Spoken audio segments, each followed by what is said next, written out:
Hi, welcome to the IB Biology IA evaluation video for the new spec first exams in 2025. I won't go over the IA overview because you can read it and there's a whole video on that as well. Okay, so the evaluation should outline at least 5 weaknesses of your investigation, and the weaknesses should be weaknesses of your method that you designed. And they should be linked specifically to your method. So this was a weakness because this is my weakness that I pick out from my method. You need to refer to reliability, accuracy and precision. So students seem to throw these terms around willy-nilly without actually knowing what they really mean.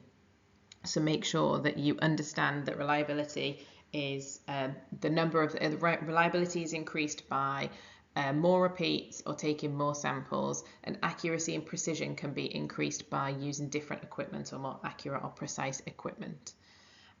Each weakness has to be fully described, and you have to explain the impact that the weakness had on the validity of your results, and then you must suggest an improvement.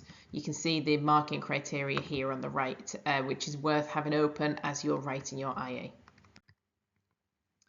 So the evaluation should be 1 to 1.5 pages long. Paragraph 1 should outline some strengths of your investigation, but this just needs to be a couple of sentences because you don't necessarily get marked on the strengths. It's the weaknesses that you will be marked on. Paragraphs 2 to 6, you want to put 1 limitation per paragraph. So the first limitation could be that you didn't do enough repeats. This is paragraph 1. You're going to talk about the impact that that had on your data. If you're talking about repeats, you're probably going to talk about the impact that that would have on your data processing. And then you will move on within that paragraph to explain how you could improve that. So obviously, if it was repeats, you would say that you would do more repeats. Now, you can either do it as paragraphs or you can do it in a table. If you do it in a table, because it will be continuous prose, then it does still count towards your word count. So don't put it in a table thinking that it won't. You also need to make sure that your table includes enough explanation. So just because the information goes into a table, it shouldn't then take away from the depth of your discussion. Your limitations shouldn't be any of your control variables, because you've already said I am going to control them.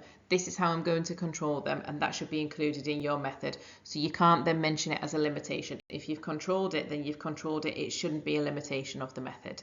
And then here we've just got some key definitions. So that accuracy improved by using better equipment, reliability improved by increasing the number of repeats or use more participants, more trials, a wider range of your independent variable. And then precision is how close the measurements are to one another. So if your results are super close, then your standard deviation will be low. Obviously, precision is linked to accuracy, because if you're using better equipment, then you would assume that perhaps the results would be closer together, or there's other things that you can change in order to bring those measurements closer together.